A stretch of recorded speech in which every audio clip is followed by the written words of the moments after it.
Okay. Right, 7 o'clock. Okay, welcome everybody to the meeting. Thanks for coming along, and this is John and my first go at a meeting on Microsoft Teams with members of the public, but it's great that everyone's managed to click on the link and got in, so hopefully it's all going to go smoothly. I was just going to say, well, just that I'm Marje Bridle, one of the local councillors, Glebe Farm and Tarcross Ward. And as you know, we cover a big area, including Tarcross, Lee Village and Kitts Green, Glebe Farm, and parts of Stetchford and Ward End. So it may be that there are people from all over the ward who are here at this meeting. And I'm here with my colleague councillor. John, do you want to introduce yourself? Yeah, evening everybody. I'm John Cotton. I'm the other councillor for Glebe Farm and Tarcross Ward. Really great to see so many people joining us here this evening, and I hope you're all keeping safe and well during what we all know has been a fairly difficult period. But really looking forward to talking about some of the local issues here this evening. Okay, right, thanks John. So we were asking everybody then, just to go through this quickly, if you could keep your camera off unless you eventually speak, and also keep your microphone off, and that should help us to be, to broadcast easily, hopefully, and for us all to stay online. If you want to ask a question as we go through what we're going to do, there is a hand at the top of the bar that you can click on, which would show that you want to ask a question, or there is also a chat line as well, which is like the little chat symbol at the top. So you could also write in that if you want to ask a question, and we're going to try and keep an eye on everybody's questions and hands that go up. Then we'll bring you in to speak. We're going to run through the agenda that we've got. The first thing I have to say, everybody, is that for residents listening and participating, that a recording of the meeting will be available for the future record. Can I just say to people who've just joined, hello, Matt, Sergeant Matt. Hello. Could you turn your cameras off, everybody, for now, because that will help with the internet access, we think. So if you know how to turn your camera off, it's the camera thing at the top of the screen. You should see a little camera and you can just turn it off for now. Oh. You could all try and do that. Right, I'll just say it once more. So everybody who's joined, thank you for coming. And if you could try and turn your camera off, that would be helpful, just for now. Thank you. Right, so the meeting's being recorded, everybody, and if you want to watch it later, because you can't stay for all of it, you'll find it on YouTube, and I think you get on that through the council's website, birmingham.gov.uk. We've got Justin Varney here, Dr. Justin Varney, who is the Director for Public Health in Birmingham. Justin's going to speak in a moment. We've also got Sergeant Matt Goldsmith, who's here on behalf of the police, and he's going to give us a police update in a moment. We've got Aisha Rehman here as well. Aisha is from the Census. There's going to be a census taken and it's March the 21st, and Aisha's just going to say a few words about that when we come to the report that John and I are going to give. We're going to slot Aisha in there. We've also got some of our residents groups here, and I think if there's time, they perhaps could say a few words about what they've been doing and which areas they cover. Okay, so I think if we start off then with Dr. Varney, who's here and ready to give us a bit of an update, hopefully on the local situation with this awful coronavirus that we're all living through. So thanks, Justin, for coming. And if you want to start off, and then we can take questions after you've spoken. Thanks very much.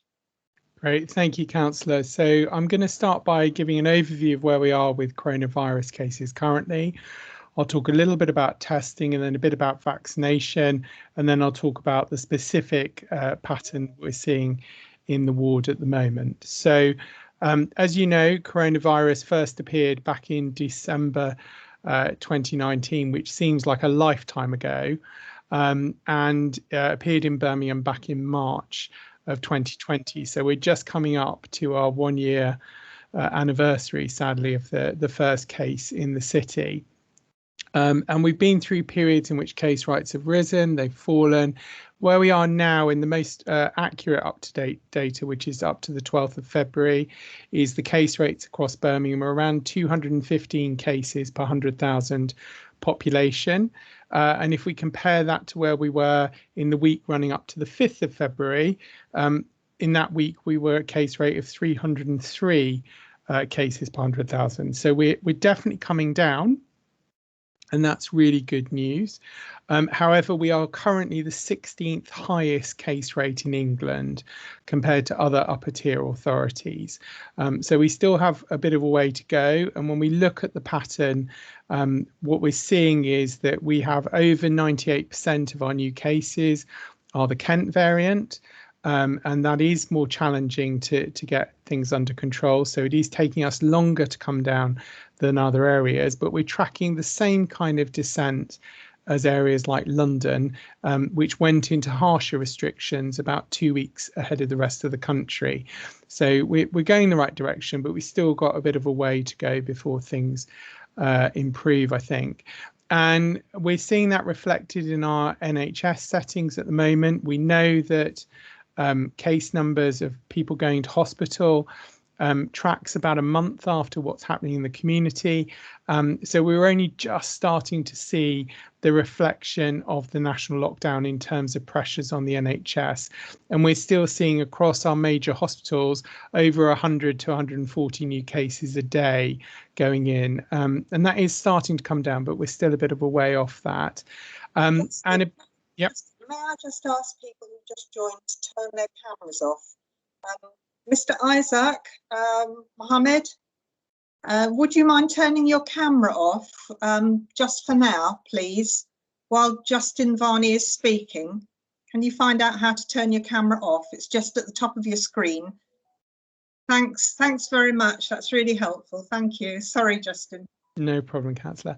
So as I was saying, hospital numbers are starting to come down, and I hope they will really start to drop quite rapidly over the next 2 to 3 weeks. Unfortunately, deaths will then take about another 2 to 3 weeks before we start to see them coming down as well. So we're seeing from the most recent death certificate data, just over 130 deaths in the week up to, I think it was the 29th of January, and that is much higher than what we would expect in the previous 5 years average for the same week. So that's still going to take a little while before we start to see the benefits in terms of death numbers coming down as well. When we look at how we compare with the rest of the region, Birmingham is coming down pretty much the same rate as other areas like Solihull and Wolverhampton. We were higher, we were tracking about 3rd or 4th in the region, and we've basically stayed in the same position as things have improved. Compared to other core cities across the country, so places like Liverpool or Newcastle, we're about 2nd highest after Nottingham, and just ahead of Liverpool. And there are some areas like Bristol that have done a lot better than we have, but some of that's around testing uptake as well, I think. So we're going in the right direction, but I think it's still a bit of a journey to go. So I'll talk a little bit about testing now. So there are 3 types of tests that we have for the coronavirus. So the first type is the antibody test, and that's a blood test.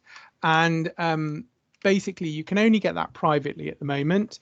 And the reason that you can only get it privately is we know that the majority of people who develop antibodies after an infection with coronavirus those antibodies disappear after about 4 to 5 months. So it doesn't really help you to know that you've got antibodies, because we know from natural infection they don't last. So frankly, I wouldn't waste your money on that one. So the two tests that we have at the moment that are available on the NHS. So the first is for people who have symptoms, and that's what's called the PCR test. It's a swab to the back of your nose, back of your throat, and it gets sent off to the lab. And the lab looks for very, very small amounts of the virus. So it's a very good test at finding out if someone has got coronavirus. What it's not very good at is saying whether that person is infectious or not, and where they are in their disease journey. It just means you've got it or you haven't. So we use that test for people who've got symptoms, and also for people that are in high risk settings like care homes, for example.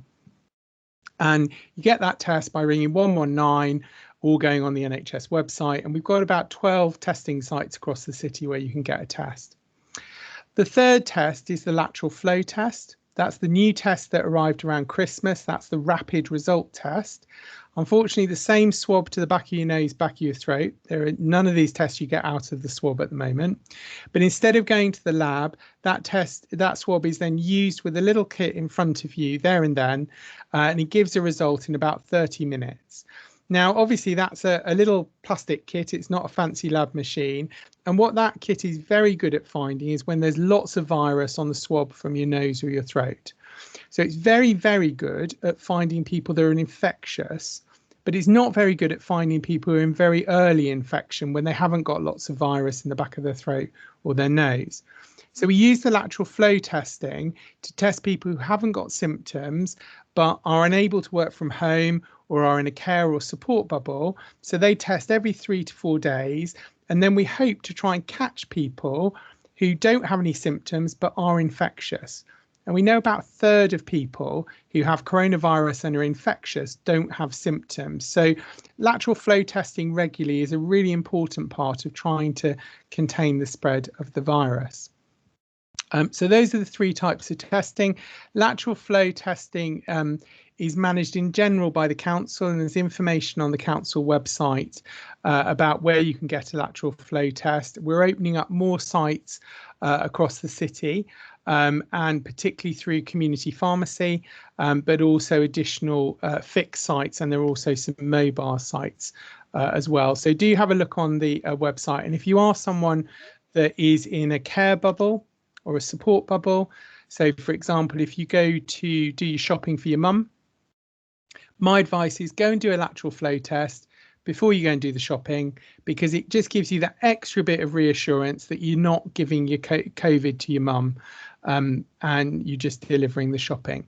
Unfortunately, like any test, it's not 100% perfect, so it doesn't mean you can rush in and give her a hug, but it does give you that extra bit of confidence. And the council run sites, you can turn up, you don't need an appointment. The pharmacy ones you do need an appointment for, but I put the link in the chat for you.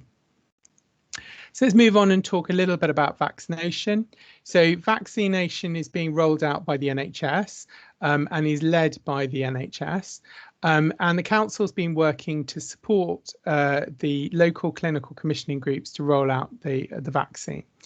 At the moment, we only have a limited amount of vaccine in the UK. And so the government has prioritised giving vaccine to people who are most likely to die or end up in hospital if they catch coronavirus. And that's the 9 priority groups that you hear talked about on the news. And people in those 9 priority groups are being invited to get the vaccine as soon as possible. And we're working through those 9 groups as quickly as we can. Now, there is a delay between the first dose and the second dose, and actually the evidence shows that that delay may actually be better than giving the 2 jabs closer together. And certainly for the AstraZeneca jab, there is some evidence that that may give stronger protection after the second dose. For the Pfizer jab, it doesn't seem to make any difference at all.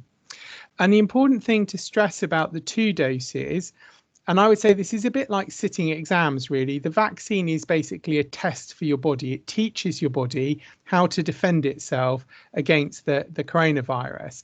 And it does that by introducing little bits of the virus, the protein from the surface of the virus, or it introduces instructions like a recipe card to make that protein so that our body can generate a small amount of those little protein spikes and learn to defend itself. None of the vaccines teach our bodies how to make a whole virus. None of the vaccines contain live virus or even whole dead virus from the coronavirus. So they are safe, and lots of trials have been done to ensure that they do what they say on the tin and they don't cause serious side effects. The first dose of the vaccine, whichever type of vaccine it is, massively reduces your chances of dying or ending up in hospital. Certainly the evidence from Israel, that's furthest ahead in its vaccination of its population, has already shown that after the first dose, they started to see deaths coming down in people who had the vaccine. And what they saw, sadly, was actually that deaths started to increase in people who hadn't had the vaccine. So it's really important that people continue with hands, face and space, because the vaccine is part of our journey out, but it will only really help us get out of restrictions when a large proportion of people have had both doses of the vaccine. We're running a series of vaccine events across the city, and there are a couple coming up next week, and I'm sure these will be shared with you through the ward officers and through your members, because it's a great opportunity to come along to a live Q&A chaired by Councillor Hamilton, who's the Cabinet Member for Health and Social Care. You usually get me again from Public Health, several of the local GPs from the area, and we've also invited some scientists from the university as well. And there's a short presentation in detail on vaccine, and then there's usually about half an hour to 45 minutes of Q&A from people that join the call. So do join us for those sessions if you can. And again, those are recorded and available afterwards. So vaccines being rolled out in the waves through the priority groups 1 to 9. And I've put the link in the chat box to the CCG website. Now, I'm really conscious that a couple of people have basically been messing around a little bit, shall we say, and sending out only the link for booking and then incorrect information about who's eligible to book. So it's really important that you do go to the website and read the information about who's eligible and how to book an appointment. And that gets updated by the NHS as nationally they change the groups that are being called. And there has been some additional work this week where people who have health conditions are, and how do I describe this? So basically, what we know, there was a group that were called clinically extremely vulnerable, the group of people that were shielding.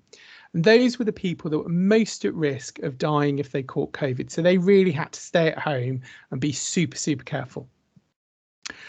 We now know a lot more about how COVID impacts and the people that are at risk. So the government and the NHS have got a new risk calculator tool.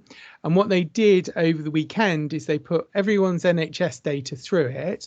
And what that looked at was, did you have any of the health conditions? How old you were, what ethnic group you're from, where you live in the country, which was used as a proxy for how deprived you were likely to be, how poor you might be, because that also impacts on your risk as well. And all of that created a score. And that's your kind of basic, your COVID risk score. And the government said anyone above a certain level with that score now join the clinically extremely vulnerable group, which means they've got priority to get a vaccine, but it also means they need to shield and not go out to work for the next couple of months while we get this vaccine really embedded, because now we know more about how COVID works and who's most at risk. This is about reducing their risk. So there are a group of people that from today will have been receiving letters from the NHS saying you're now considered clinically extremely vulnerable, please shield and please book a vaccine by ringing this number. So that's one of the changes that's happening in vaccination. Now, finally, I'm going to just touch on what the picture is in the ward itself for you. So in Glebe Farm and Tile Cross, in the 7 days up to the 14th of February, the ward was ranked 4th highest out of 69 wards in terms of case rates. And the rate of COVID was about 271 cases per 100,000 population. And that's slightly higher than the average for the city as a whole.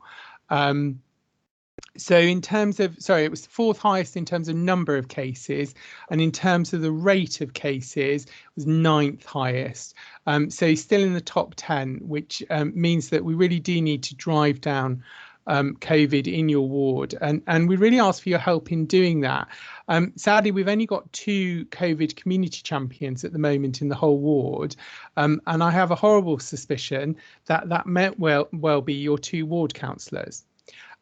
So I really encourage people to sign up to join the COVID Community Champions programme. I've just put the link in the chat box.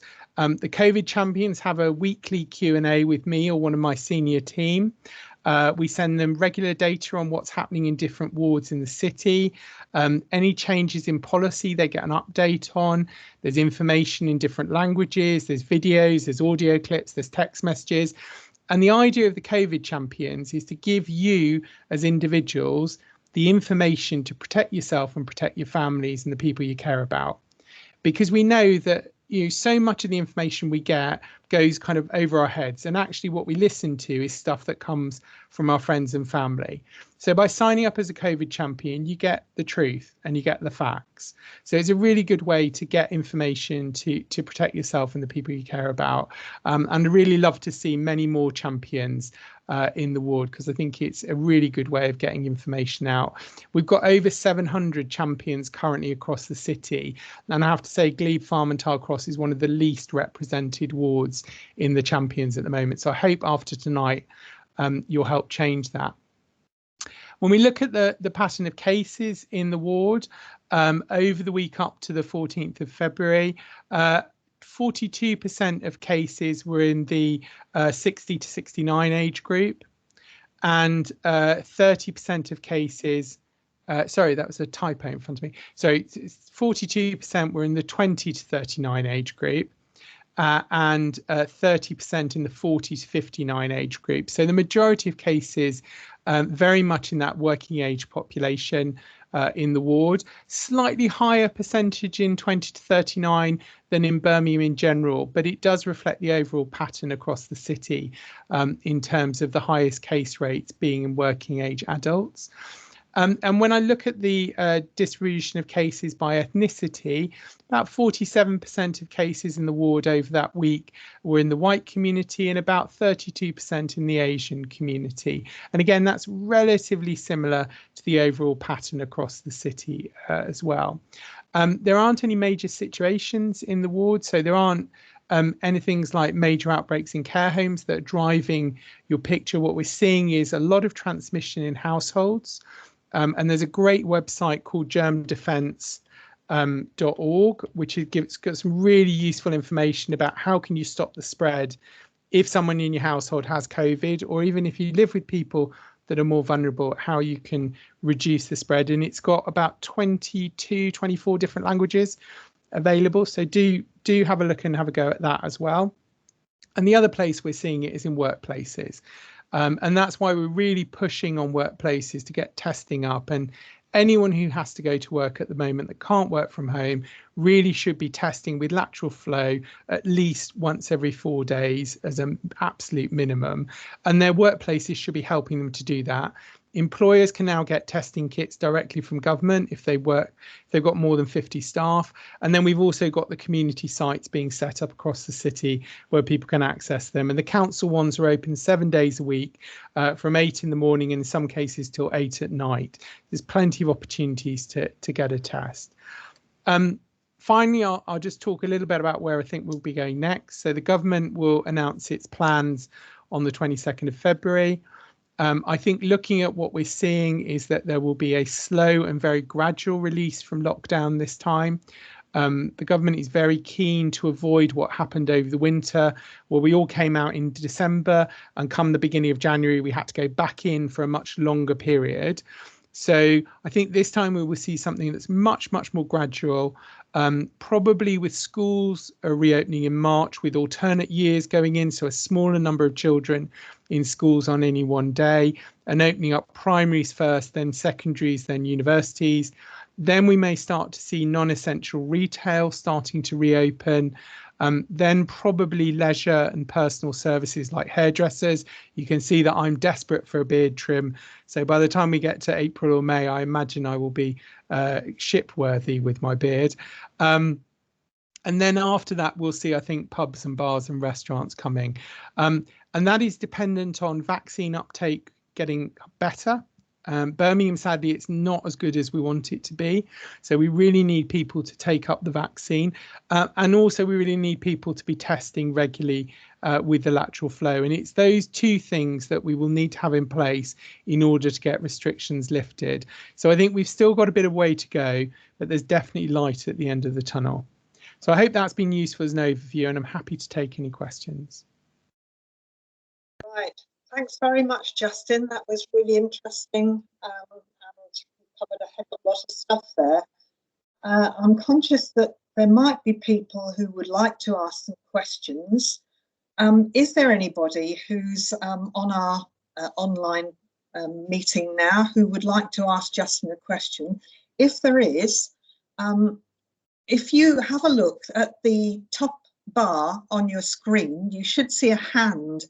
You can press the hand if you want to speak, or you can put your question in the chat. The chat is also at the top of your screen, and it's a little bubble, like a quotation sort of bubble. You can write, if you click on that, then you can write a question in the chat if you want to. So is there anybody who would like to ask a question? Yes or no? Not at the moment, maybe. And if I'm missing anybody, Beverly, perhaps you could give me a hand with this and just have a look, see if anyone's indicating. You've given out a lot of the information there, Justin. You've put stuff in the chat box line. You've talked about vaccination sessions, which would give people more information. You've also talked about the need for more COVID community champions from our area. So the thing is, you've put a lot of information in the chat.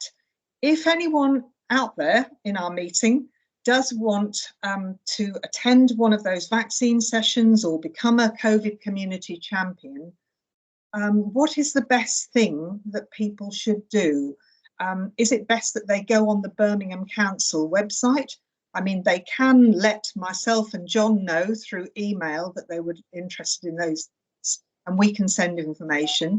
But what would your advice be, just in case they can't capture all the information you've put in the chat?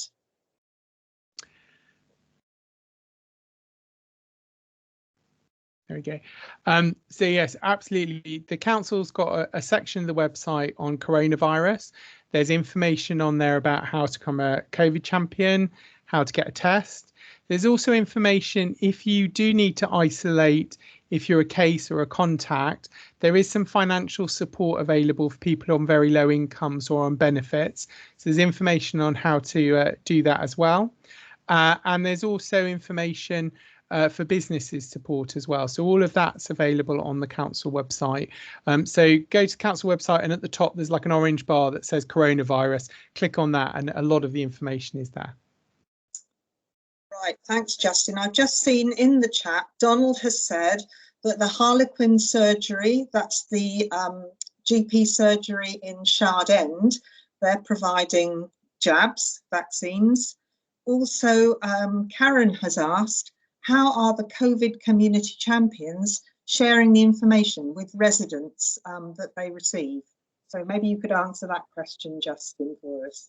Thanks. Yeah, so just to pick up on the point about the surgery, so across the city, there are different vaccination sites. So there are GP-led vaccination sites, and there are also the mass vaccination sites at the Aston Villa Football Club and also at Millennium Point. So when you go onto the system to book an appointment, when you fit one of the priority groups, you can choose where you have your jab. So do look out for that, because there are more and more opening actually every week. There's also a housebound service for people that aren't able to get there, and that's done through the GPs and the Community Healthcare Trust.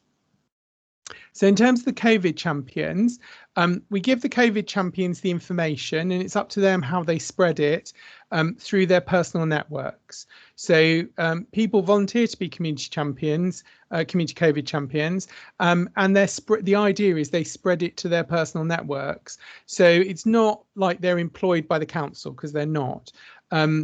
And one of the challenges we have in some of the parts of the city, like your ward, is actually there aren't enough of them. So if we have more, then you're more likely to come into contact with that information. The information that's being shared is there's documents, there are some slides, there's a lot of infographics, there are audio clips, and there are also videos. And we're giving them out. They're going out through text message, WhatsApp, as well as by email, so that hopefully that will reach some of the people that don't have internet access. And I know Beverly asked about that as well. We've also just got some extra money from government for engagement, and we're commissioning a range of our community partners to set up telephone trees. So some of you might remember in old school volunteering world, back before we got the internet, one of the ways we shared information was having telephone tree. And say I would ring Councillor Cotton, and then Councillor Cotton would ring Councillor Bridle and pass the information along the tree, so that information got to people quickly, but one person didn't have to ring 100 people.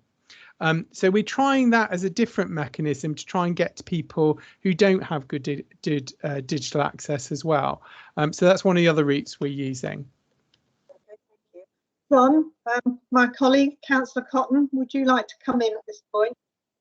Just very quickly, thanks for that presentation, Justin, and really pleased to hear about the telephone approach, because I think one of the things that's been exposed throughout this crisis is those people who don't have digital access are excluded from a whole series of being able to engage with people. So that I think is really welcome. It was just to say, Marge, that what I will do, what we've been doing throughout this period, is posting all this information up on our councillor's Facebook page. And I'll put a link to that in the chat as well. And I'll make sure that the links that Justin shared this evening are also shared on that Facebook page. So anybody who's not following us on there as yet, please do so. And also share that with your friends and connections as well. Okay, thanks, John. Also, I think Kirsty from the Glebe Farm and Stetchford Residents Group has said that information can be shared on their Facebook page as well. So that's the Glebe Farm and Stetchford Residents Group Facebook page. Somebody has asked a question in the chat, Justin, has said, can anyone have a jab? I would like to have one. I'm visually impaired and have various different illnesses. I wonder if you could make a comment about that. Sure. So I think the question came from Tina, and at the moment, no. You can only have a jab if you fit within one of the priority groups. So if you are, and I'm just double checking it because it changed on Monday, the age group, but I think it's anyone over the age of 65 can now access a jab and book an appointment. And people who are in the shielding group or in the group that are called clinically vulnerable. And there's quite a long list of medical conditions that fall into the clinically vulnerable group. And I know you mentioned in the chat that you have a clinical condition. So what I'll do is I'll put in the chat the link to the information on the NHS website. And because it's an NHS website, you should be able to use a browser reader to help you read it or blow it up on the screen. Ultimately, though, the information that's driving the invitations is coming from your GP record. So your GPs know the people that fit the criteria at the moment to get a jab. And once you fall into one of those groups, it should generate a letter for you. But if you are concerned and if you've got serious illnesses that you think I should be entitled, but I haven't heard anything yet, then your GP is best placed to give you advice and talk through whether you do or don't fit the criteria. Right. Thanks very much, Justin. Also, Teresa Minnis, who is from the Tile Cross Residents Group. They're called Tile Cross Residents Neighbourhood Forum. They also have a Facebook page. And I think Teresa will do what she can, sharing information through that as well. So that's helpful. Thanks, Teresa, for putting that in the chat. Okay, anyone else for Justin before we move on, I think, then to the police? Thanks very much, Justin. It's been really helpful. Thank you. Keep up the good work and get some rest when you can. Thank you, everyone. And I look forward to seeing a surge in your COVID champions tomorrow. Absolutely, yeah. Thank you. Thanks for coming. Thanks, Justin. Yeah, thank you. Right, okay, everyone. The next thing then, I think we take the police update next. So we've got Sergeant Matt Goldsmith, who's based at Shard Police Station. And Sergeant Goldsmith is going to give us the latest information about our local area. And I don't know whether he's managed to, he said to me that he possibly was going to get somebody from Stetchford as well, who might also be able to give some information. Otherwise, I think he was going to do his best to cover the whole area. Right, Sergeant Goldsmith, can you put your camera on? I'm hoping that it is, so yes, hopefully I'll pop it somewhere. Just to check, Marge, how long did you have me down for? Because I could talk for ages or not very long, depending on how the agenda's looking. Oh, right. Well, I would do about 5 minutes or so, Matt, maybe a little bit longer. And then the main thing is to, if people want to ask you any questions, you know, then they'll have time to do that. But 5 minutes or so would be great. Yeah, wonderful. Okay, evening, everyone. Can you get your camera on, Matt, or is it not possible? You should have you. It's telling me that I'm on here. Not there. Oh. It's on my screen. It's obviously not come on for you. I'll see if I can. I'll try again. Okay. He's working undercover. That's it. You've got it. Lovely. Right. Yeah. Okay, I'll switch off. Thank you. Wonderful. Okay, good evening, everyone. As Marge said, my name is Matt Goldsmith. I'm the sergeant for the Shard End neighbourhood team, as we're known locally. If you're sat here going Shard End, that's nothing to do with us. We have the slight challenge of the police boundaries working slightly differently to the council boundaries. So you guys see are in Tile Cross, Glebe Farm, and you're covered by what is just known as West Midlands Police's the Shard End neighbourhood team, but we cover Shard End, Tile Cross, Kitts Green, and parts of Glebe Farm as well, just to add to slight confusions and complications sometimes. It does mean that as a council ward, you are covered in part by 3 different police teams.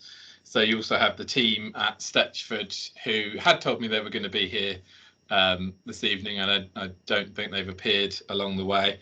And you're also partly covered by the Washwood Heath team on the ward end side of things.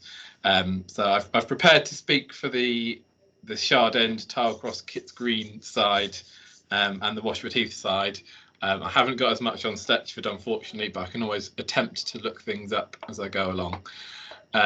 So that's just to explain how sort of the police interact with the council boundaries, and sort of, I know it can be confusing along the way for residents, but bear with me, I am in the right place, and I will do my best to answer your questions as I go along. I'm just sharing a link in the chat now, which is a link to a message which at the bottom of it has an attachment for the latest newsletter from the Shard End team, which was hot off the press this morning, and I'm going to be using that as a slight basis just to talk through what's going on here. So just to get started, in terms of myself, I've not known Shard End as an area outside of COVID. I transferred up from the Met Police in May last year. So I look forward to sort of doing these meetings in person and getting to know people properly over cups of tea and biscuits rather than over Zoom calls. But I'm quite pleased that we have this while we've got it, in terms of technology to see us through. So on the Shard End perspective, our crime figures compared to last year are looking quite good. We follow the financial year from April all the way through to March. So as a crime year, we're sort of nearly done, and we'll be starting a new one at the end of March. In terms of our major offences, our robbery offences are down 31%. Violence involving those under 25 is down 19%. Vehicle crimes down 39%. And burglary is down 18%. And I can always put some figures onto those. I know percentages get slightly lost. We're talking in terms of each one, sort of a couple of hundred so far this sort of financial year. So it's only sort of a couple a week when you add everything up together. In line with national trends, unfortunately, we're seeing domestic violence and knife crime increasing slightly, and we're working specifically on those two areas to try and bring them down. And if you read the newsletter, there's some bits on crime prevention in there, just so that you can, as a community, help our figures go in the right direction still. In terms of priorities, West Midlands Police overall has sort of three priorities, which at the minute are the COVID-19 regulations and community safety, tackling domestic violence and reducing youth violence. And you'll see from our figures we are going in the right direction locally with those. Generally on the COVID-19 side of things, we are seeing pretty good compliance. We have a few areas of concern that we're still looking at, and sort of the fines are coming quicker than they used to for those people that aren't sort of sticking to things, because the regulations have been around for quite a while now, and people know what's expected. Something that I would ask you to contribute to either now or by getting in touch with us later on is the setting of 3 local priorities for the ward. And I realise that gets confusing slightly with the different boundaries, but we're looking for 3 local priorities set by the community. So it's been put out on Twitter already and our WM Now messaging, but here as well, if you want to suggest particular things, be it speeding, off-road bikes, or anything else that you want us as a team to focus on that matters to you, let us know, either in the chat box as we go along, or if you click onto the newsletter, you've got your contact methods on there. Get in touch and let us know what you think. In terms of other ways to get involved with us as well, we have a Street Watch group, which is all about volunteers doing some patrols with our team to identify issues, point them out to us, and then we can start to deal with them. And we also have a Speed Watch group, which is similar, but just deals with sort of doing speeding checks on particular roads where there's high concerns about speeding. I'm very pleased that I'm getting a proper speed gun delivered to me tomorrow. So for all the people that have speeding as an issue, it's one of my pet peeves as well. So lots of tickets will be given out from tomorrow, so watch this space. In terms of other things that we have going on, we know there's sort of, with everything going on COVID wise, more people at home, the antisocial behaviour is on the rise slightly as well. We're focusing more on that, and in terms of where we can intervene, both in terms of sort of proper sort of police legislation that we have, there's various options, but also just where we can step in on a slightly more casual basis to sort of run some mediation or something like that, which is just going to help sort out issues in the community. So if you've got anything personally going on sort of in your own situation, or you're aware that neighbours that do or family that do, get in touch with us and we can see what we can do to help there. Locally, we are aware of youth that cause issues in certain areas. For one of them, we've just been granted a criminal behaviour order, CBO, by the court, which sort of heavily restricts what they can and can't do without us being on their back about it. And we're applying for a few more of those. So that's good news that we've got that, and we're working for more, which will give us the power to deal with people that are causing issues. And again, if you report issues to us, we can then work with all the different powers and options we have to sort of intervene in situations that we might not know about yet. So if there are issues, get in touch and we'll help to sort those out. I know abandoned vehicles can be a bit of a pain for people, particularly on the closes. We've got our, over the COVID lockdown, they suspended our DVLA power to remove untaxed vehicles.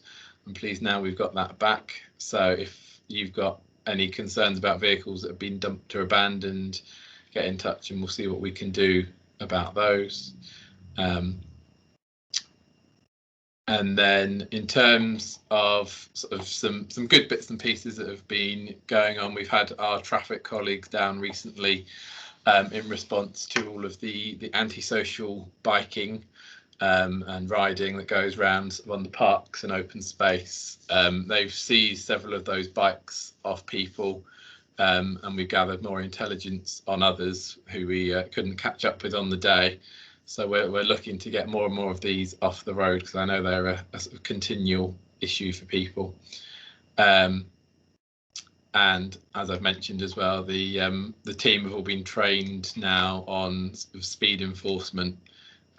So that will be something that will hopefully make a noticeable difference in the area.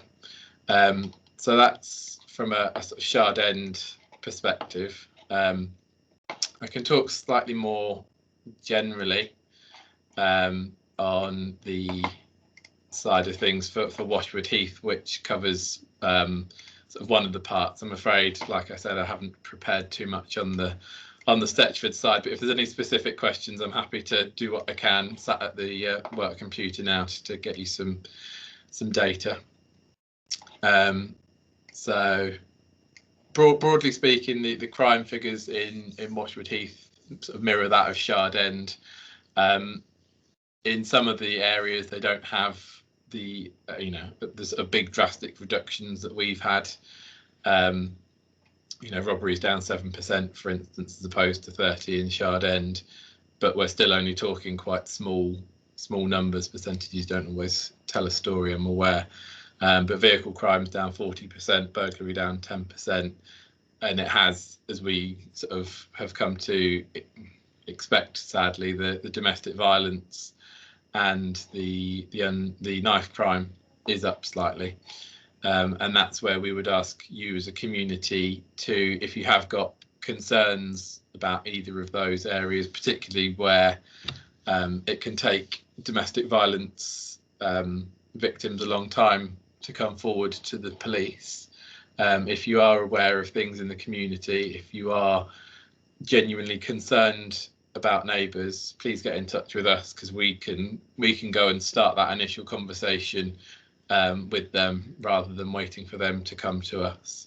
And even if they're not going down formal routes in terms of the police, there's all sorts of other support we can offer them. So yeah, if you have got any concerns, do share them with us, and we will we'll act on those. So just spotting Teresa's part on the Street Watch and Speed Watch groups. It's kind of a blanket West Midlands Police decision risk assessment at the minute, in terms of not doing it, partly because of the health and safety aspect of it, and partly still being a national lockdown where it's people coming out, you know, once a day to exercise in groups of no more than 2. It's kind of difficult for us to. We don't want to encourage too many people to be coming out or be seen to encourage sort of too much sort of gathering or interaction, even though it is a really good community purpose.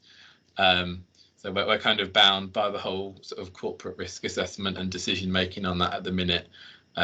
We have put it forward, and as soon as we're able to, we'll get the groups up and running.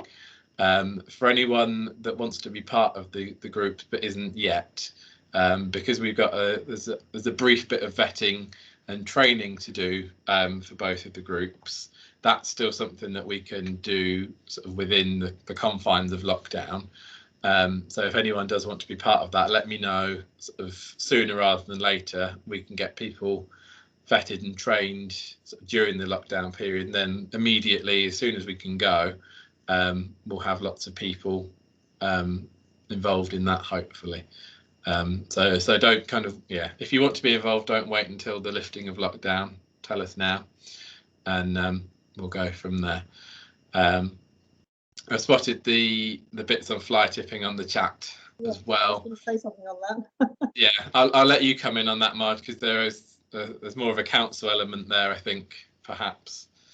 Also, Matt, Matthew has got his hand up, or had his hand up. Yes, he's still got his hand up. Matthew, do you want to give your question? Yeah, it's just a quick one on the shooting up at the Glebe. Is there any information on whether anything's been sorted yet with that, or any more information? Because obviously living at the Glebe with young children, we're just a bit worried because I'm literally only 4 doors away from where it happened. Yeah, I can totally understand that. What I will do is, apologies, it's not my side of the road, let's say. I'll dig out from the Stetchford side what's been put out publicly on that, and I'll get that circulated as soon as I can. Thanks ever so much for your report. There was a heck of a lot in that, and it's really informative. Somebody else has put something in the chat here: with crime rates lower, but an increase in antisocial behaviour in the area, why aren't we seeing more police presence? Yes, that's a good question. Oh dear, Matt. It's a good question. I might ask Carol to put down sort of which neighbourhood she's in. That might help me to answer it slightly better. Yeah. We're split between 3. In general, your teams aren't necessarily all in uniform all of the time. We work in plain clothes. We have plain cars. So whilst we're working and we're sort of reducing stuff, it's not necessarily always in our sort of very fashionable high-vis stab vests and big jackets and stuff like that. If there's particular areas that you feel need more of the uniform high-vis presence, again, let us know. We have been hit slightly by COVID ourselves. We're not immune to it, and as you've seen, we're not prioritised in any way for vaccines and stuff like that. So you have had teams wiped out on occasion for large periods of time as well. So if you haven't seen us, there are various reasons why. But if there's particular areas of concern, we will try and get to them more. Thanks. Yes, I think Carol said she's Tarcross, so it's that side of the area. Right, I just wanted to say then, just to summarise then, everybody, that you're asking, Matt, aren't you, for what people's top 3 priorities are, and you'd like to get information from people about what they think. I mean, I think you've perhaps explained some of them. Speeding, for example, is probably one. You haven't mentioned drugs, so that's probably still an issue for us all. So just to sort of throw that in. Okay, I'm going to read out what Teresa's put in, or maybe you can have a look at that, Matt. On the best way of getting in touch, Matt, if people have got priorities that they want to alert you to that you haven't mentioned, can you just say what the address is in your newsletter in case people can't see that? There's an email address, isn't there? Yeah, what I'll do, I'll put it into the chat box. Into the chat. Okay, that's very helpful. Thank you. And then even if people don't come from your particular bit of our area, don't live in that particular bit, then you could pass it on, couldn't you? To yes, exactly. This is the sort of team inbox for my team, and if it doesn't relate to us, I'll pass it to the relevant team. So yes, okay, thank you. And obviously you'll be trying to get the speed watch groups up and the street watch groups up as soon as you can. Presumably we'll know a bit more from next Monday when there's a government announcement, isn't there, about how restrictions are going to be gradually lifted for us all, hopefully. Right, so that was that. I just wanted to say something, Max, I thought I should, about the fly tipping. As I think it was Marilyn who mentioned fly tipping. I think John Cotton and I are very aware that fly tipping is a massive issue across the whole area, really. And what I wanted to say on that, I don't know whether John wants to add anything, is that I think as from next week, I am hopeful that the council's approach to dealing with fly tipping is going to really step up a gear. Now, I might be sticking my neck out here rather, but I'm hoping that there are some announcements coming that are going to mean that we're going to really try to get more of a grip of fly tipping and involve residents in helping us. Together, we need to sort this out. So that's what I wanted to say on fly tipping. The other thing I'd noticed going across the area the other day, I think there's a massive litter problem in our area. And I think John and I need to get on to street cleaning. I don't know, I think like you, Matt, the council's obviously had people off with coronavirus. That's had a big impact on services. But litter across the area, I felt, was really unacceptable. So I don't know whether the street cleaning teams haven't been out as much as normal, but I think we need to find that out. Oh, John, you want to come in on that point, do you? Okay, can I bring my colleague in, Councillor Cotton? Thanks, Matt. Just to go very quickly on that. With regard to litter, you're absolutely right, and I know that we've both been already reporting in some of the real hotspots and grot spots, should I say, where we've got this issue. And I know there was some action taken specifically on one area on Charleston Road. Then more broadly, as you said, Marge, the council budget meeting takes place next week. And we will be voting through a budget that puts more resource into all these issues around fly tipping. So that includes getting some more investment in CCTV so we can target some of the fly tipping hotspots, and also try and name and shame more of the criminals who are actually dumping rubbish, because we know that there are people out there who are doing dodgy house clearances and all sorts. And leaving stuff there. It has been a problem with the street cleaning because of COVID from time to time, which may have slowed things up. I've just clocked Matthew's comment in the chat there, and again, I'll make sure we pick that up with the manager, because clearly, you know, we need to be keeping the streets clear of all of this stuff and tackling the people who are dumping it there. Absolutely, yeah. Thanks, John. That's helpful. So I would say to everybody, watch this space. I hope that we're not sticking our necks out too far, but I do think there's going to be some announcements, and hopefully it's going to lead to us all together being able to get a better grip of fly tipping and the way that the area looks, which obviously is absolutely crucial. Right, people are giving information about where there's fly tipping, so that's helpful. Thank you. Now, the next thing then, thanks very much, Sergeant Goldsmith. That was really helpful, and we appreciate you sparing the time to come along and give the report. The next item on our agenda, we've got two things really. Just a few words from John and myself, just on local updates, very, very quickly. I've already said something about fly tipping and litter.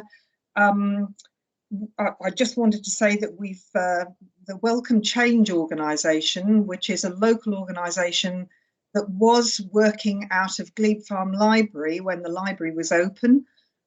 They've now got a base down in the Lee Village area in a shop in Lee Village near Lloyd's Bank, just opposite Lloyd's Bank.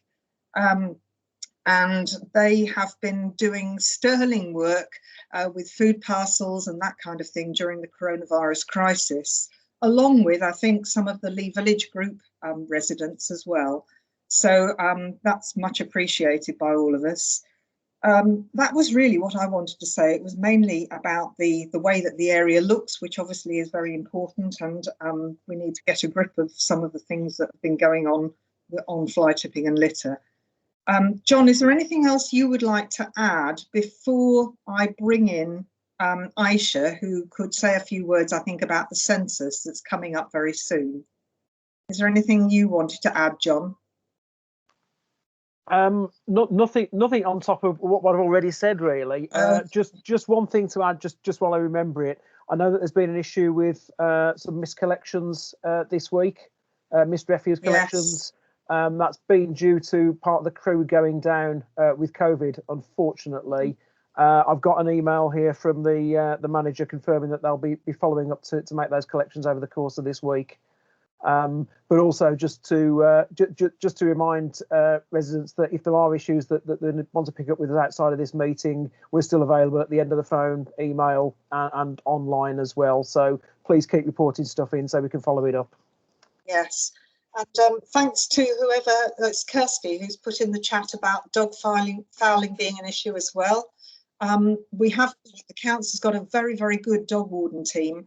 So if you can give us a bit more specific information, then we might be able to get the dog warden team out to do a surveillance exercise and try and find people who are not looking after their dogs properly. Okay, so thanks for that, Kirsty. Right, now just before I bring Aisha in, I also want to say we've got the Tile Cross residents group here, and we've got Catherine, who's from the Glebe Farm and Sturchford residents group, and I just wanted each of those residents to say a few words about what their groups have been focusing on during the last period, even though obviously it's been very difficult because we haven't been able to meet with each other. Can I bring Aisha in? Aisha, got a couple of minutes just to alert people the census coming up, if that's all right with you, very briefly, because we haven't got much time. All right, thank you.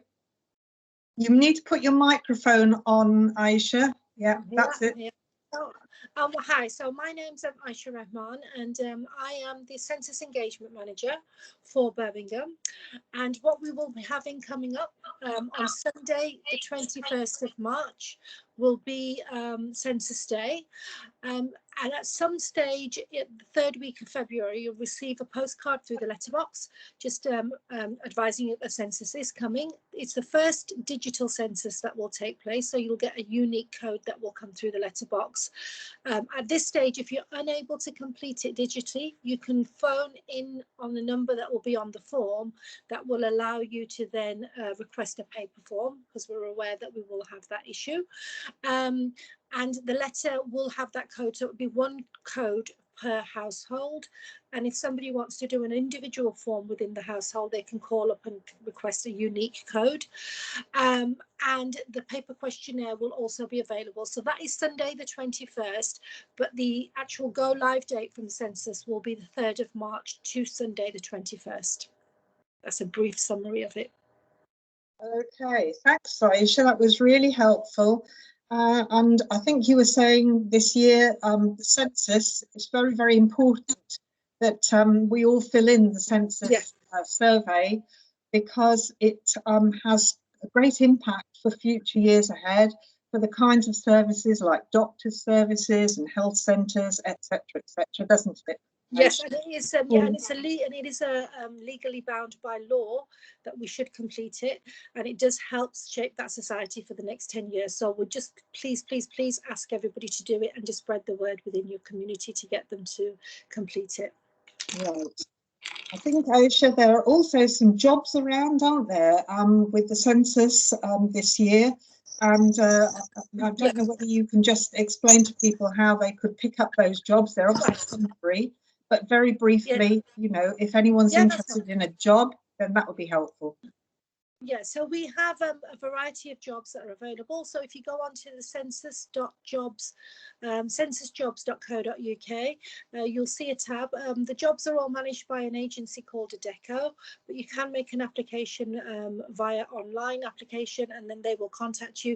They're part-time jobs, and they are temporary jobs for 2 months, but they're within your community. So you'd be out and about engaging with the community that didn't complete the census in a socially distanced manner with the correct PPE based in the COVID world. And we'll also have census support centre jobs where there'll be telephone line work where people can call in and you can help people assist them to complete the census over the phone. And these are all paid jobs. Thanks very much. Thanks ever so much, Marje, for coming. That's really helpful, and thanks for keeping it short. Yeah, no, that's fine. You're welcome. Yeah, I mean, if you want to hang on just in case, I mean, not sort of with the camera on, but just in case anyone puts stuff in the chat. Yeah, absolutely. Yeah, that's fine. I'll hang on if there's any questions. Thanks for coming. Thanks a million. That's lovely. Right. So bearing in mind that we want to finish by 8:30 at the latest, everybody. I would like to ask, somebody's asked about Middle Leaford. Dave has asked about the road surfacing. Road surfacing issues, John, I think that we need to get some information about where the roads are to be resurfaced in the area. I have to say, on that one, I've just replied to Dave. I'm actually following this up on behalf of somebody else. Excellent. So I'm waiting for a response at the moment. I just said to Dave, if he sends me his details via my email address in the chat, I'll keep him posted on what's happening. Wonderful, John. Okay, but I think as well, we need to get the whole list of roads that are to be prioritised for resurfacing along with pavements. We need that information, don't we, for the coming new financial year, as well as, you know, the last few months that remain of the old financial year. So thanks very much, John. Can I then just ask I think we've got 2 residents group leaders here. We've got Catherine and Teresa. So Teresa from Tile Cross, do you want to just put your camera on, Teresa, if you can, and just say just a few words about what's been happening in Tile Cross and just the things that you've been focusing on, just briefly because of the time. Thanks. Hi everybody. Okay, I'm Teresa from the Tile Cross Residents Group. So just quickly, because I always like to finish on a positive, I'll just mention the negatives. Obviously the fly tipping and the waste collection, which both councillors have already touched on. It just seems over the last few weeks, the Facebook page is just totally hit with this. Although I have to say the issues that we've had raised only this week, which today were Wednesday, everything that we've raised on Monday has all been sorted out by today. So just like to thank both the councillors for their support on that. It's great that we've managed to get some results. But obviously we just need to keep on top of that now and just keep addressing that situation and keep getting it sorted. Just on a positive, just before lockdown, and it just seems such a long time ago now, 12 months since our last meeting, the residents group wanted to focus on our Tile Cross roundabout. It's the focus point for Tile Cross. It's based Ball Lane, Tile Cross Road. Although we've had lockdown, I've continued to have various meetings with councillors, with council officials, with welcome community, and also active communities who are actually playing a massive part in this for us now. Unfortunately, I've not been able to involve any of our committee members on this, mainly because most of our online meetings are in the afternoon. And obviously most of them work. So as and when we get some updates, I will keep everybody updated. I have a meeting with the parks manager on Friday at 4 o'clock. So we're going to have a look at hopefully doing some landscape over there. And as I say, as I get more information, I will let you know. We managed to get some funding at Christmas from the neighbourhood networking team to pay for the Christmas lights. So again, that was a positive for us. And I think one of the big things that have come out of lockdown is the community have got together. Our local parks seem to have come to life. We've had like fairy gardens that have really hit social media, and we've had people from outside of the area coming to visit them. And then coming up to Christmas, we had the trees were decorated with Christmas decorations. So really that's a great, big thanks to our residents that have been able to do that and put all that together.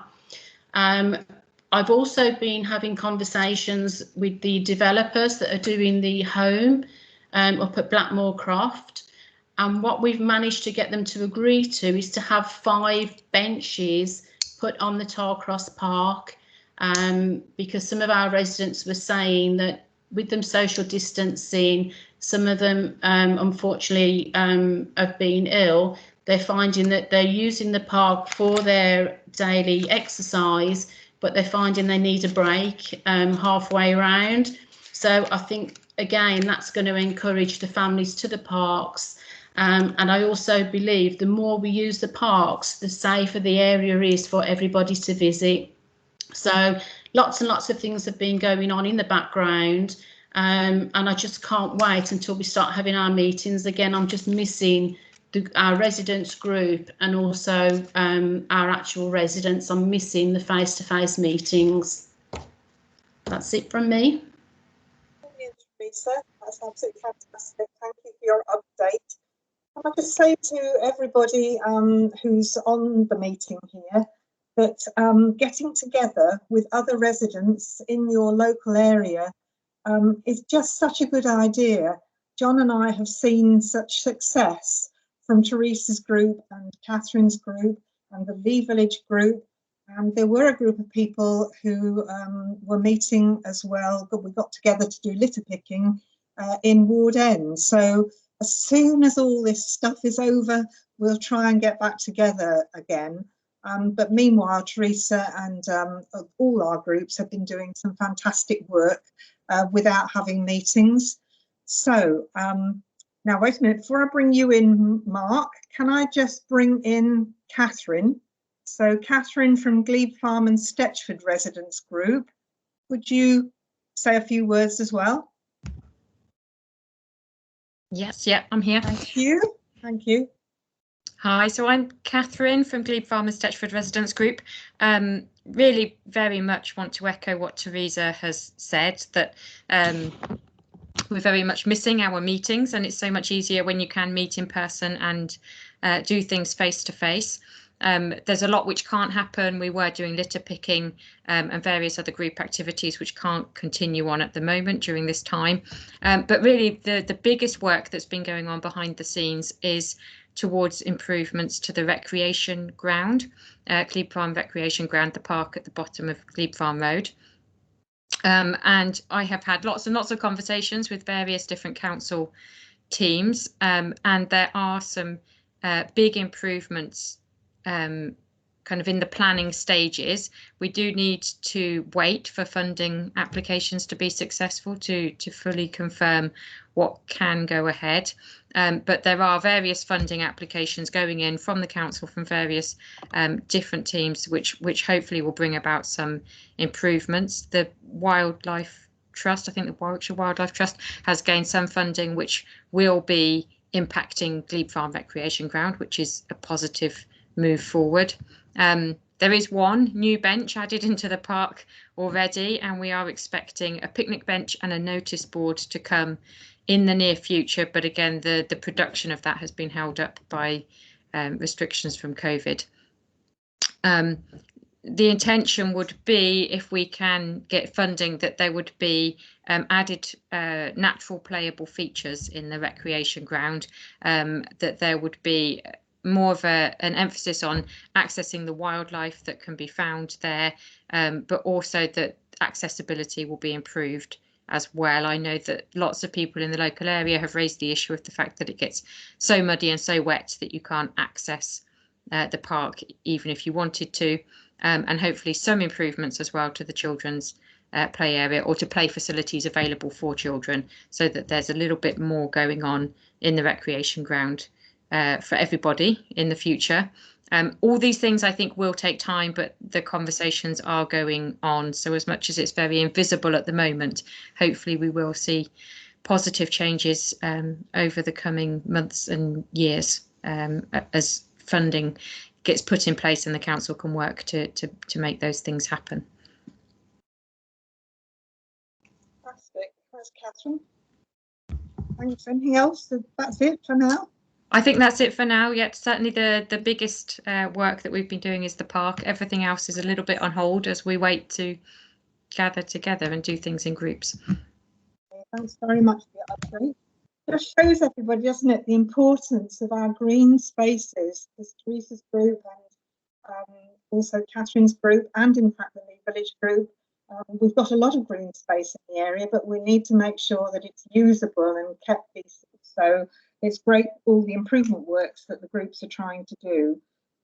Right, I wanted to bring in Mark Barber. Mark, you had your hand up, so if I... Yes, thanks, Margie. Okay. Don't know whether you can hear me. On the Yes. park behind us, there is a major bin there that hasn't been emptied for quite a while, and it's all overspilling. Right, I think you are in the Laycroft area, aren't you? That's right, yes. Mark? Yes. Okay. You know, John and I... where I live, Marge, and we got that big park behind us. Yes, right at the bottom there. It's been there since before December, and all that's happened is it's got filled up and stuff thrown all around it now. Okay. Which doesn't look very good when people are walking past it, especially with their dogs. No, absolutely. Also, I was going to ask Teresa, if she does anything for the parks at her end, could she try and include a little bit down where we are? Because we get a lot of people coming in, and it would look nice if they were walking through and some of the bits of wood that seem to have either been broken off the trees or either, you know, not on the paths and God knows what. It gets a bit, how can you say, dreary when you walk along that path road there. So I just thought if Teresa can do something with her end, she can perhaps do something down where we are. You know where I live, so she can always come there. Yes, well, I think you've come to the Tarcross meetings, haven't you, Mark, in the past? So, yeah, thanks for your comments, and I'm sure Teresa's listening. I'm thinking, how am I going to do all of this along with the residents? Well, as I've said, if Teresa calls in, she'll see where we live. I can take her round if I'm there. Okay, that's lovely. All right, thanks very much.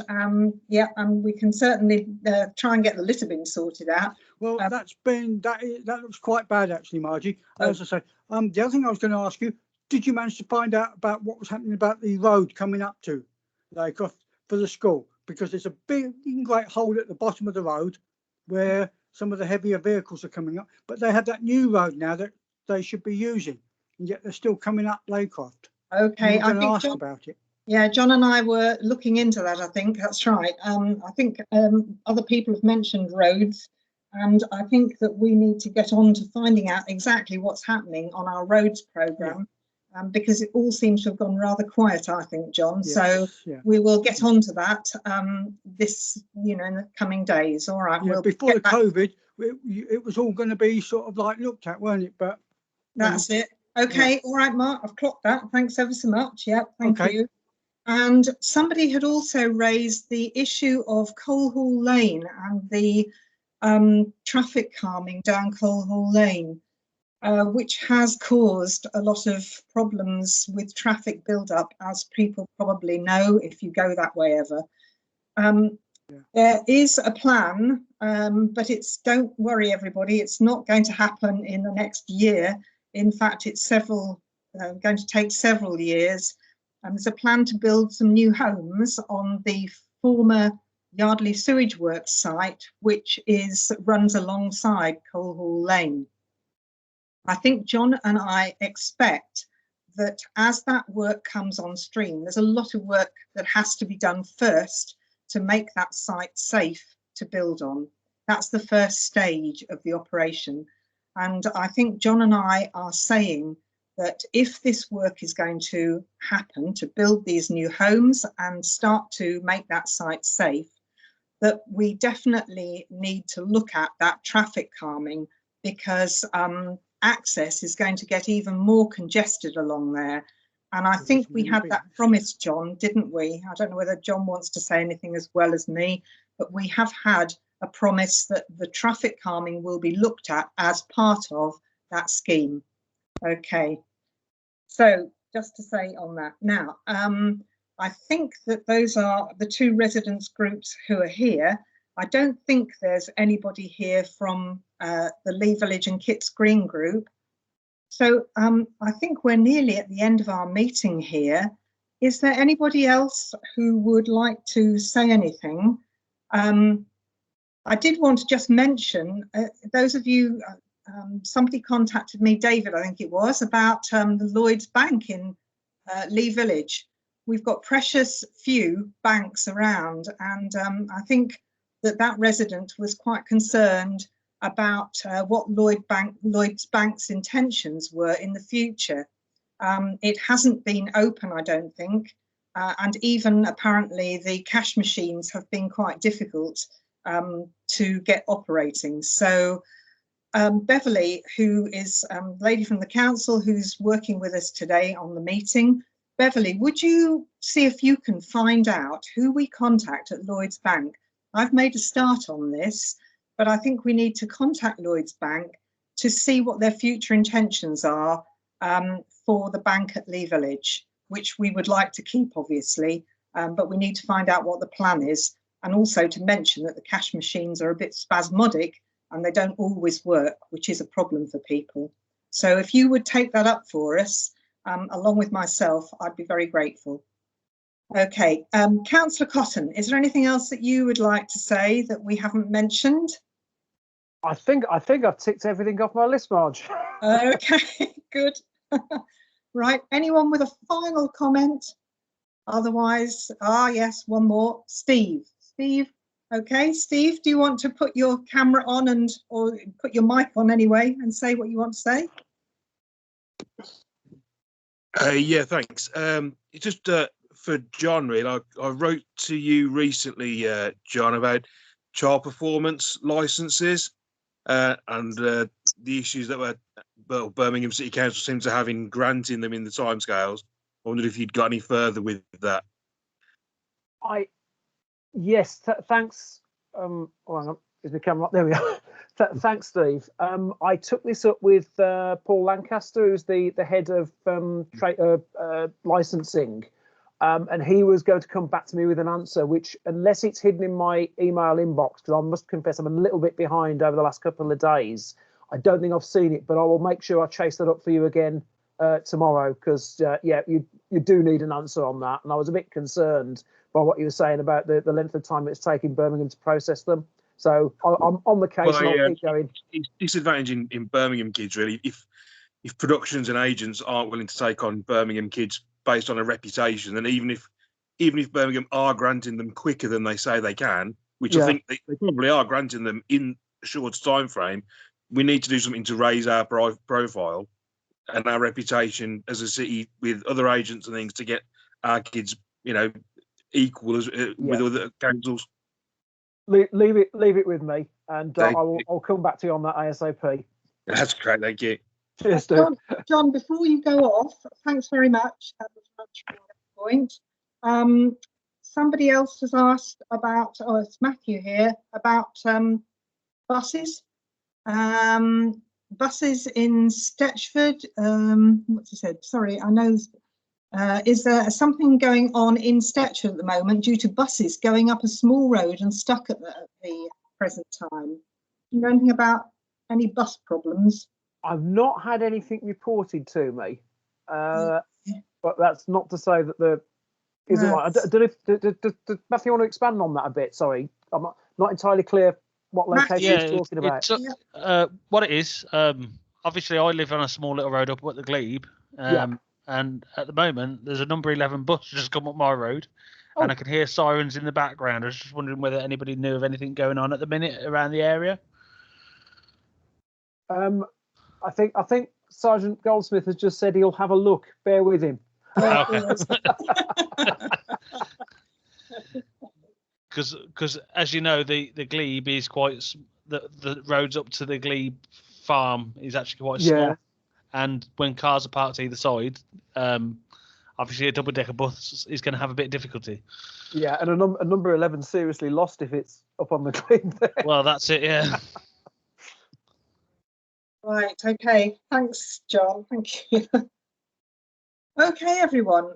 Stay on with me, John. Let's just say goodbye to everyone. Oh. Okay, thanks. I'd just say to everybody, thank you ever so much for coming. It's been quite an experience for us both. We haven't done this before as a public meeting like this, and I think it's probably worked as well as it can. So thanks everyone for coming. I think we've had a good attendance here, don't you, John? I do. And I do. people have, it's been great the way people have contributed. So thanks very, very much. And we'll try and have another one as soon as we can, I think. Yeah, definitely. So obviously it's quite successful. Yeah. It's worked really well, I think. So thanks everybody for taking part in this evening. And I normally wish people a safe journey home, but you probably haven't got that far to go. I'd like to know who's got their slippers on. Anyway, we won't go into that. Yeah. Okay. Don't forget, everyone, there's a recording of this available on YouTube eventually through, and you can go on the council website, I think, and access it. So don't forget about that. If you feel you've missed anything, you look at it all again. I'm sure you won't want to, but other people might want to. Okay. Thanks very much for coming then, everybody. And see you. Yes. Just if you finish, Sergeant Goldsmith has put a comment in, so do you want to pick up on that? Yep. Okay. Yeah. About the buses.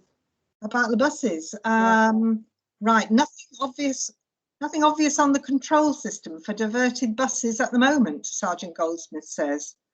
So it doesn't look like we've got any information then, John? That's what it's. Probably a mystery tour.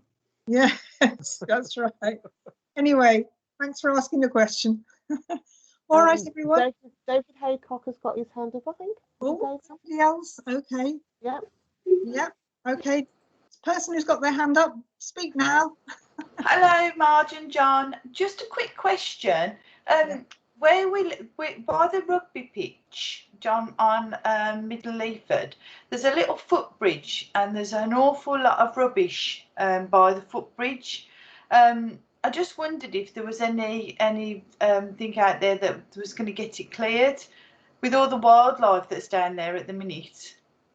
Yes, I know where you mean. It's the rubbish along the river, because it's near there, isn't it? That's right, yes. Yeah. It's just a massive problem, I think, all the way along the River Cole that runs right the way through our area. It's such a wonderful space, and it's such a shame that people are just dumping rubbish there and throwing litter down. And it's an issue, isn't it, John? Because I think that the council have some responsibility for clearing the kind of bank part of the river, but I think that the actual river itself, it's the what are they called? Oh dear, it's gone out of my head. But anyway, not the water board, but the environment agency. That's it. It's the environment agency who are in charge of the river. And the trouble is that I once got them out for a meeting to look at the problems with litter. And they said to me, well, we can't really do anything about litter, councillor, unless it's going to cause a flooding issue. They seem to concentrate on flooding rather than anything else. But we can certainly report what's just been said about the rubbish by that area to our parks manager and see if he can help. And Kathleen saying in the chat that she was told that it was cleared and the team was sent out last week, so we'll just need to check out what's happening there. Because Matthew is then saying that he's seen some more as well. So I've made a note of it here and we'll follow that up.